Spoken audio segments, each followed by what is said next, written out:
ನಿನ್ನೆ ಆದಂತ ಮಳೆಯಿಂದಾಗಿ ಬೆಂಗಳೂರಿನ ರಸ್ತೆಗಳೆಲ್ಲ ಅಕ್ಷರಶಃ ನದಿಗಳಂತ ಆಗೋಗ್ಬಿಟ್ಟಿದೆ. ಅದಷ್ಟೇ ಅಲ್ಲ, ಬಸ್ ಡಿಪೋಗಳಲ್ಲಿ ನೀರು ನಿಂತ್ಕೊಳ್ತಾ ಇದೆ ಅಂತೆ. ಇನ್ನೊಂದು ಕಡೆಗೆ ಸರ್ಕಾರಿ ಕಚೇರಿಗಳಿಗೆಲ್ಲ ನೀರು ನುಗ್ತಾ ಇದೆ. ಎಷ್ಟು ಜಾಣರಿರ್ಬೇಕ್ರಿ ಇವರೆಲ್ಲ. ಗ್ರೌಂಡ್ ಫ್ಲೋರಲ್ಲಿ ಯಾರಾದರೂ ಅವನ್ನೆಲ್ಲ ದಾಖಲಾತಿಗಳನ್ನು ಇಡ್ತಾರಾ? ಎಲ್ಲವೂ ಕೂಡ ಹಾಳಾಗಿ ಹೋಗಿದೆ ಅಂತೆ. 8 ರೂಮ್ಗಳಲ್ಲಿ. ಉದ್ದೇಶ ಆಯ್ತಾ? ಯಾರಾದರೂ ಸುಪಾರಿ ತಗೊಂಡಿದ್ರಾ ಇದರಲ್ಲಿ? ಯಾರಿಗೆ ಗೊತ್ತು. ಆದರೆ ಈ ಬಸ್ ಡಿಪೋಗಳಲ್ಲಿ ಮಾತ್ರ ಯಾಕೆ ಮಳೆ ನೀರು ಕೊಯ್ಲನ್ನ ಮಾಡಿಲ್ಲ? ನೀರು ಯಾಕೆ ಹಿಂಗೋ ರೀತಿಯಲ್ಲೇ ಮಾಡಿಲ್ಲ? ಹಿಂಗೋ ಗುಂಡಿಗಳನ್ನ ಏನಪ್ಪ ಉಳಿದವ್ರಿಗೆಲ್ಲ ಹೇಳ್ತೀರಾ? ನೋಡಿ ಈ ಸ್ಟೋರಿಯನ್ನ. ಬ್ರ್ಯಾಂಡ್ ಬೆಂಗಳೂರು ಅಲ್ಲ, ಬ್ಯಾಡ್ ಬೆಂಗಳೂರು. ಬೆಂಗಳೂರಲ್ಲಿ ಬರೀ ನೀರು ನೀರು ನೀರು. ಹೈಫೈ ಏರಿಯಾಗಳಲ್ಲೇ ವಾಟರ್ ಒಂದೇ ಮಳೆ 108 ರಗಳೆ. ಸಿಲಿಕಾನ್ ಸಿಟಿ ಮಂದಿ ತಡರಾತ್ರಿ ಬೆಚ್ಚಿ ಬಿದ್ದಿದ್ದಾರೆ. ಬೆಂಗಳೂರಿಗರಿಗೆ ಬಿಗ್ ಶಾಕ್ ಕೊಟ್ಟಿದ್ದ ವರುಣದೇವ. ಎಸ್, ರಾತ್ರಿ ಇಡೀ ಸುರಿದ ಮಳೆಗೆ ಬೆಂಗಳೂರಿನ ಬಹುತೇಕ ಏರಿಯಾಗಳು ತತ್ತರಿಸಿ ಹೋಗಿದೆ. ಯಪ್ಪ ಏನ್ ಮಳೆ ಅನ್ನೋಷ್ಟಲ್ಲೇ ಮನೆ ಒಳಗೆ ನೀರ್ ನುಗ್ಗಿದೆ. ರಾತ್ರಿ ಇಡೀ ಹೈಫೈ ಏರಿಯಾ ಮಂದಿ ನಲುಗಿ ಹೋಗಿದ್ದಾರೆ. ಇಂದಿರಾನಗರದಲ್ಲಿ ಮನೆಗಳಿಗೆ ಮಹಾಮಳೆ ನೀರ್ ನುಗ್ಗಿದೆ. ಇಂದಿರಾನಗರದ ಸೆಕೆಂಡ್ ಸ್ಟೇಜ್ ನ 3 ರಸ್ತೆಗಳು ಸಂಪೂರ್ಣ ಜಲಾವೃತವಾಗಿತ್ತು. ಮನೆಯಿಂದ ಹೊರಗೆ ಬರೋಕಾಗದೆ ಜನ ಸಂಕಷ್ಟ ಅನುಭವಿಸಿದ್ರು.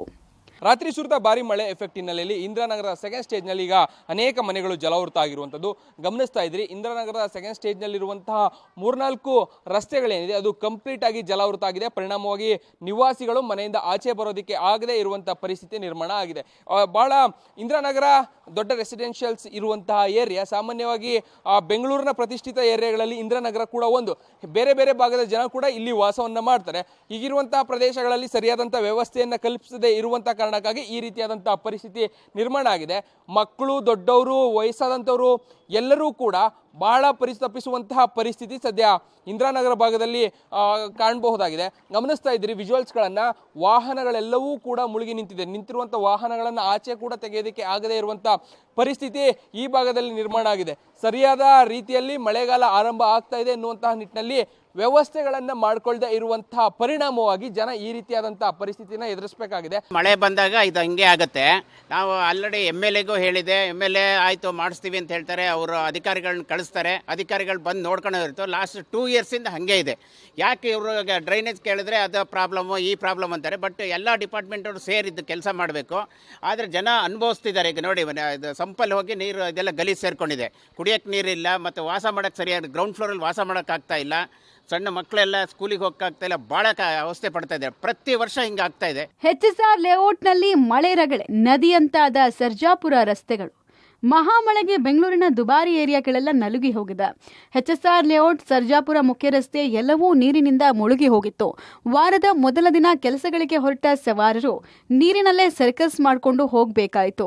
ಇದರಿಂದ HSR ಲೇಔಟ್ನ 5ನೇ ಸೆಕ್ಟರ್ನಲ್ಲಿ ಬ್ಯಾಕ್ ಟು ಬ್ಯಾಕ್ 5-6 ಬೈಕ್ಗಳು ಕೆಟ್ಟು ನಿಂತವು.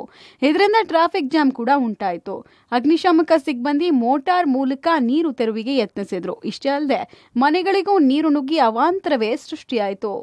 ರಾತ್ರಿ ಸುರಿದಂಥ ಮಳೆಗೆ HSR ಲೇಔಟ್ನ 5ನೇ ಸೆಕ್ಟರು ಸಂಪೂರ್ಣವಾಗಿ ಮುಳುಗಡೆ ಆಗಿದೆ. ಲೇಔಟ್ನ ಒಳಗಡೆ ಯಾವ ಕಡೆ ನೋಡಿದ್ರೂ ಕೂಡ ನೀರು ತುಂಬಿಕೊಂಡಿದೆ. ವಾಹನ ಸವಾರರು, ಸಾರ್ವಜನಿಕರು ಪರದಾಡುವಂಥ ಸ್ಥಿತಿ ನಿರ್ಮಾಣ ಆಗಿದೆ. ಗಮನಿಸಬಹುದಾಗಿದೆ ಯಾವ ಪ್ರಮಾಣದಲ್ಲಿ ಸಮಸ್ಯೆ ಆಗಿದೆ ಅನ್ನೋದನ್ನು ನೋಡ್ತಾ ಹೋಗ್ತಾ ಇದ್ದಾರೆ.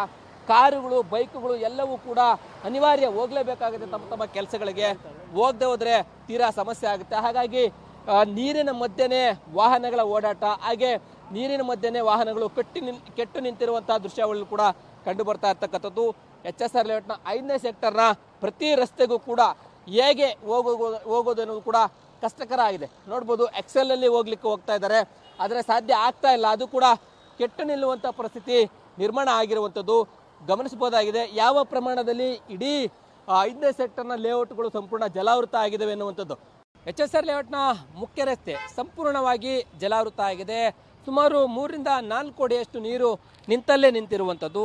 ವಾಹನ ಸಂಚಾರಕ್ಕೆ ತೀರಾ ಸಮಸ್ಯೆ ಆಗ್ತಾ ಇದೆ. ಗಮನಿಸಬಹುದಾಗಿದೆ ಯಾವ ಪ್ರಮಾಣದಲ್ಲಿ ನೀರು ನಿಂತಿದೆ ಮುಖ್ಯ ರಸ್ತೆಯಲ್ಲಿ ಅಂತ. ಮುಖ್ಯ ರಸ್ತೆಯಲ್ಲಿ ನೀರು ನಿಂತ ಕಾರಣ ವಾಹನಗಳ ಓಡಾಟ ನಿಧಾನಗತಿಯಲ್ಲಿ, ಜೊತೆಗೆ ಟ್ರಾಫಿಕ್ ಆಗ್ತಾ ಇರುವಂಥದ್ದು. ಇದು ಮುಖ್ಯ ರಸ್ತೆ ಆಗಿರೋದ್ರಿಂದ ಸರ್ಜಾಪುರ ಕಡೆಗೆ, ಸಿಲ್ಕೋಡ್ ಕಡೆಗೆ ಸಂಪರ್ಕವನ್ನು ಕಲ್ಪಿಸುವಂಥ ಈ ರಸ್ತೆಯಲ್ಲಿ ಈ ರೀತಿ ಅನಾಹುತ ಆಗಿದೆ. ಸುಮಾರು 1-2 ಕಿಲೋಮೀಟರ್ವರೆಗೂ ಅಷ್ಟು ಕೂಡ ಈ ನೀರು ನಿಂತಿರುವಂಥದ್ದು. ಯಾಕೆ ಈ ರೀತಿ ನೀರು ನಿಲ್ಲೋದಕ್ಕೆ ಕಾರಣ ಅಂತಂದರೆ, ಈ ಪಕ್ಕದಲ್ಲಿ ಅಗರ ಕೆರೆ ಇದೆ. ಅಗರ ಕೆರೆಗೆ ಹೋಗ್ತಕ್ಕಂಥ ರಾಜಕಾಲುವೆ ನೀರೆಲ್ಲವೂ ಕೂಡ ಹೋಗ್ಲಿಕ್ಕೆ ಸರಿಯಾಗಿ ಮಾರ್ಗ ಇಲ್ಲದೇ ಆ ನೀರೆಲ್ಲವೂ ಕೂಡ ಇಲ್ಲಿಗೆ ಮುಖ್ಯ ರಸ್ತೆಗೆ ಬಂದು ಸೇರ್ಕೊಂಡಿರುವಂಥದ್ದು. ಆ ಕಾರಣಕ್ಕೋಸ್ಕರ ಈಗ ತೀರಾ ಸಮಸ್ಯೆ ಆಗಿ ಸಾರ್ವಜನಿಕರಿಗೆ ಓಡಾಟಕ್ಕೆ ಸಮಸ್ಯೆ ಆಗ್ತಾ ಇದೆ. ಪಾಪ ಬೆಳಗ್ಗೆ ಕೆಲಸ ಕಾರ್ಯಗಳಿಗೆ ಹೋಗೋರಿಗೂ ಕೂಡ ತೀರಾ ಹೊಡೆತ ಆಗಿದೆ, ಸಮಸ್ಯೆ ಆಗಿದೆ. ಯಾರು ಕೂಡ ಸರಿಯಾದ ರೀತಿಯಲ್ಲಿ ಸರಿಯಾದ ಸಮಯಕ್ಕೆ ತಲುಪಲಿಕ್ಕೆ ಸಾಧ್ಯ ಆಗಲ್ಲ. ಆ ಪ್ರಮಾಣದಲ್ಲಿ ಈ ಒಂದು HSR ಲೇಔಟ್ನ ಮುಖ್ಯ ರಸ್ತೆಯಲ್ಲಿ ಕೆಟ್ಟು ನಿಂತಿರುವಂಥದ್ದು ವಾಹನಗಳು, ಜೊತೆಗೆ ವಾಹನ ಸಂಚಾರ ನಿಧಾನಗತಿಯಲ್ಲಿ. ಬೆಳಗ್ಗೆಯಿಂದನೂ ಕೂಡ ನೀರು ಎಷ್ಟಿದೆಯೋ ಅಷ್ಟೇ ನೀರು ಈ ಮುಖ್ಯ ರಸ್ತೆಯಲ್ಲಿದೆ. ಈಗ ಅಗ್ನಿಶಾಮಕ ದಳದವರು ನೀರು ತೆರವು ಮಾಡುವಂಥ ಕೆಲಸಕ್ಕೆ ಮುಂದಾಗಿದ್ದು, ನೀರು ತೆರವು ಆಗುತ್ತಾ ಇಲ್ವಾ, ಇದಕ್ಕೆ ಶಾಶ್ವತ ಪರಿಹಾರ ಏನನ್ನು ಕಲ್ಪಿಸ್ತಾರೆ ಅದನ್ನು ಕಾದು ನೋಡಬೇಕಾಗಿದೆ. ಕ್ಯಾಮರಾ ಪರ್ಸನ್ ರಾಜು ಜೊತೆ ಲೋಕೇಶ್ ಕೊಡದಲ್ಲ, ಪಬ್ಲಿಕ್ ಟಿವಿ ಬೆಂಗಳೂರು. ಮಹಾಮಳೆಗೆ ಸಿಲ್ಕ್ ಬೋರ್ಡ್ ಜಂಕ್ಷನ್ ತತ್ತರ. ಜೆಸಿಬಿ ಮೂಲಕ ನೀರು ಹೊರಕ್ಕೆ. ನಿನ್ನೆ ರಾತ್ರಿ ಬಿಟ್ಟು ಬಿಡದೆ ಸುರಿದ ಮಳೆಗೆ ಅಲ್ಲೋಲ ಕಲ್ಲೋಲ ಆಗಿದೆ. ಸಿಲ್ಕ್ ಬೋರ್ಡ್ ಜಂಕ್ಷನ್ ಸಂಪೂರ್ಣ ಜಲಾವೃತವಾಗಿದ್ದು ಟ್ರಾಫಿಕ್ ಜಾಮ್ ಉಂಟಾಗಿ ಸವಾರರು ಕಿರಿಕಿರಿ ಅನುಭವಿಸಿದ್ದಾರೆ. 4 ಜೆಸಿಬಿಗಳ ಮೂಲಕ ರಸ್ತೆಯಲ್ಲಿನ ನೀರನ್ನು ಹೊರಹಾಕಲಾಯಿತು. ನೀರಿನ ಮಧ್ಯೆ ಬಿಎಂಟಿಸಿ ಬಸ್ ಕೆಟ್ಟು ನಿಂತು 30 ಪ್ರಯಾಣಿಕರು ಪರದಾಡಿದ್ರು. ನೀರಿನ ಮಧ್ಯೆ ಹೋಗಬಹುದು ಅಂತ ಸಂಚರಿಸಿ ನೀರಿನ ಮಧ್ಯೆನೇ ಬಸ್ ಸಿಲುಕೊಂಡಿದೆ. ಡ್ರೈವರ್ ಸೀಟ್ನಿಂದ ಪ್ರಯಾಣಿಕರನ್ನ ಕೆಳಗಿಳಿಸಬೇಕಾಯಿತು. ಶಾಂತಿನಗರ ಬಸ್ ಡಿಪೋಗೆ ಜಲಸಂಕಷ್ಟ. ಸಿಸಿಬಿ ಕಚೇರಿಗೂ ನುಗ್ಗಿದ ನೀರು. ಬೆಂಗಳೂರು ನಗರದಾದ್ಯಂತ ನಿನ್ನೆ ರಾತ್ರಿ ಸುರಿದ ಭಾರೀ ಮಳೆ ಅನೇಕ ಅವಾಂತರಗಳನ್ನು ಸೃಷ್ಟಿ ಮಾಡಿದೆ. ಶಾಂತಿನಗರದ ಬಸ್ ಡಿಪೋಗೂ ಜಲದಿಗ್ಬಂಧನ ಎದುರಾಗಿದೆ. ವರುಣಾರ್ಭಟಕ್ಕೆ ಶಾಂತಿನಗರ ಬಸ್ ಡಿಪೋದಲ್ಲಿ ಬಿಎಂಟಿಸಿ ಬಸ್ಗಳು ಭಾಗಶಃ ಮುಳುಗಿದೆ. ಶಾಂತಿನಗರ ಬಸ್ ಡಿಪೋ ಪೂರ್ತಿ ಜಲಾವೃತ ಆಗಿದೆ. ಇದರಿಂದಾಗಿ ಬೆಳಗ್ಗೆ ಡ್ಯೂಟಿಗೆ ಬಂದ ಬಿಎಂಟಿಸಿ ಸಿಬ್ಬಂದಿಗೆ ಶಾಕ್ ಎದುರಾಗಿದೆ. ಡಿಪೋದಿಂದ ಬಸ್ ಹೊರತೆಗೆಯೋಕೆ ಆಗದೆ ಸಂಕಷ್ಟ ಅನುಭವಿಸಬೇಕಾಗಿ ಬಂತು. ರಾತ್ರಿ ಸುರಿದ ಭಾರಿ ಮಳೆ ಎಫೆಕ್ಟ್ ಸದ್ಯ ಶಾಂತಿನಗರ ಬಿಎಂಟಿಸಿ ಬಸ್ ಡಿಪೋಗೂ ಕೂಡ ಜಲ ದಿಗ್ಬಂಧನವನ್ನು ಮಾಡಿದೆ. ಗಮನಿಸ್ತಾ ಇದ್ದೀರಿ, ಶಾಂತಿನಗರ ಡಿಪೋದ ಒಳಭಾಗದ ದೃಶ್ಯಾವಳಿಗಳನ್ನು ನೀವು ಗಮನಿಸಬಹುದು. ನೀರು ಹೆಚ್ಚಾದಂಥ ಕಾರಣಕ್ಕಾಗಿ ರಾತ್ರಿ ಸುರಿದ ಭಾರಿ ಮಳೆ ಎಫೆಕ್ಟಿನಲ್ಲಿ ರಸ್ತೆ ಎಲ್ಲವೂ ಕೂಡ ತುಂಬಿ ಹರಿದಿದೆ. ಪರಿಣಾಮವಾಗಿ ಮನೆಗಳಿಗೆ, ಜೊತೆಗೆ ಇಲ್ಲಿ ಅಕ್ಕಪಕ್ಕ ಇದ್ದಂಥ ಅಂಗಡಿಗಳಿಗೆ, ಡಿಪೋಗೆ ಕಂಪ್ಲೀಟ್ ಆಗಿ ನೀರು ನುಗ್ಗಿದಂಥ ಪರಿಣಾಮವಾಗಿ ಬಸ್ಗಳೆಲ್ಲವೂ ಕೂಡ ಜಲಾವೃತ ಆಗಿದೆ. ಗಮನಿಸಬಹುದು, ನೀರು ಈಗ ಅಲ್ಪ ಪ್ರಮಾಣದಲ್ಲಿ ಕಡಿಮೆ ಆಗಿದೆ, ಆದರೆ 3-4 ಅಡಿಗಿಂತಲೂ ಹೆಚ್ಚು ನೀರು ನಿಂತಿತ್ತು. ಪರಿಣಾಮವಾಗಿ ಬಸ್ಗಳೆಲ್ಲವೂ ಕೂಡ ಒಳಭಾಗದಲ್ಲಿ ಸಿಲುಕಿದ್ವು. ಈಗ ಒಂದಷ್ಟು ಬಸ್ಗಳನ್ನು ಆಚೆ ತೆಗೆಯುವಂಥ ಕೆಲಸವನ್ನು ಸಿಬ್ಬಂದಿಗಳು ಮಾಡ್ತಾ ಇದ್ದಾರೆ. ಮತ್ತೊಂದು ಕಡೆ ಸಿಬ್ಬಂದಿಗಳು ಒಳ ಹೋಗೋದಕ್ಕೆ ಆಗದೇ ಇರುವಂಥ ಪರಿಸ್ಥಿತಿ ನಿರ್ಮಾಣ ಆಗ್ತದೆ. ಯಾಕಂದರೆ ಅವರಿದ್ದಂತಹ ಅವರ ಕಚೇರಿಗಳಿರ್ಬೋದು, ಜೊತೆಗೆ ಅವರ ಬಸ್ಗಳಿದ್ವು, ಎಲ್ಲವೂ ಕೂಡ ಸಂಪೂರ್ಣವಾಗಿ ಜಲಾವೃತ ಆಗಿರುವಂಥ ಪರಿಣಾಮವಾಗಿ ಒಳಭಾಗಕ್ಕೆ ಅವರು ಕೂಡ ಹೋಗೋದಕ್ಕೆ ಆಗ್ತಾ ಇಲ್ಲ. ಇನ್ನೊಂದಷ್ಟು ಬಸ್ಗಳನ್ನು ಆಚೆ ಕೂಡ ತೆಗೆಯೋದಕ್ಕೆ ಆಗದೇ ಇರುವಂಥ ಪರಿಸ್ಥಿತಿ ನಿರ್ಮಾಣ ಆಗಿದೆ. ಇಡೀ ಡಿಪೋ ಕಂಪ್ಲೀಟ್ ಆಗಿ ಮುಳುಗಿತ್ತು. ಅವರ ಗ್ಯಾರೇಜ್ ಇರ್ಬೋದು, ಅವರ ಆಫೀಸ್ಗಳೇನಿದೆ, ಜೊತೆಗೆ ಅವ್ರು ಇಟ್ಟಿದ್ದಂಥ ಎಕ್ವಿಪ್ಮೆಂಟ್ಗಳಿದ್ವು, ಎಲ್ಲವೂ ಕೂಡ ಜಲಾವೃತ ಆಗಿತ್ತು. ಸದ್ಯ ನೀರನ್ನು ಅಗ್ನಿಶಾಮಕ ದಳದ ಸಿಬ್ಬಂದಿಯ ಸಹಾಯದ ಮೂಲಕವಾಗಿ ನೀರನ್ನು ಆಚೆ ತೆಗೆಯುವಂಥ ಕೆಲಸಗಳಾಗಿದೆ. ಬಟ್ ಆದರೆ ಇನ್ನೂ ಕೂಡ ನೀರು ನಿಂತಿರುವಂತಹ ಪರಿಣಾಮವಾಗಿ ಅನೇಕ ಸಮಸ್ಯೆಗಳು ನಿರ್ಮಾಣ ಆಗಿದೆ. ಇನ್ನು ಶಾಂತಿನಗರ ಸಿಸಿಬಿ ಕಚೇರಿ ಸಂಪೂರ್ಣ ಜಲಾವೃತವಾಗಿತ್ತು. ಗ್ರೌಂಡ್ ಫ್ಲೋರ್ನಲ್ಲಿ 3-4 ಅಡಿಯಷ್ಟು ನೀರು ನಿಂತಿತ್ತು. ಪೊಲೀಸ್ ಜೀಪ್ಗಳೆಲ್ಲ ಮುಳುಗಿ ಹೋಗಿದ್ವು. ರಣಮಳೆಗೆ ವಿಲ್ಸನ್ ಗಾರ್ಡನ್ನ ಮುಖ್ಯ ರಸ್ತೆ ಸಂಪೂರ್ಣ ಜಲಾವೃತವಾಗಿತ್ತು. ಲೋಕೋಪಯೋಗಿ ವಸತಿ ಗೃಹ, ಅಂಗಡಿ, ಮನೆಗಳಿಗೆ ನೀರು ನುಗ್ಗಿ ಅವಾಂತರವೇ ಸೃಷ್ಟಿಯಾಯಿತು. ಬೆಂಗಳೂರಿನಲ್ಲಿ ರಾತ್ರಿ ಇಡೀ ಸುರಿದಂಥ ಮಳೆಗೆ ಬಹುತೇಕ ಎಲ್ಲ ರಸ್ತೆಗಳು ಕೂಡ ಜಲಾವೃತಗೊಂಡಿದ್ದೇವೆ. ಸಾಕಷ್ಟು ಮನೆಗಳು ಕೂಡ ನೀರು ನುಗ್ಗಿದ್ದಾವೆ. ಆದರೆ ನಗರದಲ್ಲಿರುವಂಥ ಶಾಂತಿನಗರದ ಪರಿಸ್ಥಿತಿ ಹೇಗಿದೆ ಅನ್ನೋದನ್ನು ನಿಮಗೆ ತೋರಿಸ್ತಾ ಹೋಗ್ತೀನಿ. ಮೊದಲಿಗೆ ಶಾಂತಿನಗರ ಪಕ್ಕದಲ್ಲಿರುವಂಥ ರಾಜ್ ಕಾಲುವೆಯ ಚೇಂಬರ್ ರೋಡ್ದ ಪರಿಣಾಮವಾಗಿ ಎಷ್ಟರ ಮಟ್ಟಿಗೆ ರಾಜ್ ಕಾಲುವೆ ನೀರು ಯಾವ ರೀತಿಯಾಗಿ ರಸ್ತೆ ಮಧ್ಯದಲ್ಲಿ ಉಕ್ತಾ ಇದೆ ಅನ್ನೋದನ್ನು ನೀವು ನೋಡ್ಬೋದು. ಅಷ್ಟೊಂದು ನೀರು ಉಕ್ತಾ ಇದ್ದಾವೆ. ಉಕ್ಕಿದ ಪರಿಣಾಮವಾಗಿ ರಸ್ತೆಯ ಅಕ್ಕಪಕ್ಕದ ಎಲ್ಲ ರಸ್ತೆಗಳಲ್ಲೂ ಕೂಡ ಸಂಪೂರ್ಣವಾಗಿ ರಾಜ್ ಕಾಲುವೆ ನೀರು ನುಗ್ಗಿ ಅವಘಡ ಸಂಭವಿಸಿರುವಂಥದ್ದು. ಮುಂದುವರೆದ ಭಾಗವಾಗಿ ಇದೇ ಜಾಗದಲ್ಲಿರುವಂಥ ಸಿಸಿಬಿ ಕಚೇರಿಯ ಪರಿಸ್ಥಿತಿ ಹೇಗಿದೆ ಅನ್ನೋದನ್ನು ಕೂಡ ನಿಮಗೆ ತೋರಿಸ್ತೀನಿ. ನೋಡಿ, ಸಿಸಿಬಿ ಕಚೇರಿ ಕೆಲ ತಿಂಗಳ ಹಿಂದೆ ಅಷ್ಟೇ ಚಾಮರಾಜಪೇಟೆಯಿಂದ ಶಾಂತಿನಗರಕ್ಕೆ ಸಿಸಿಬಿ ಕಚೇರಿಯನ್ನು ಶಿಫ್ಟ್ ಮಾಡಲಾಗಿತ್ತು.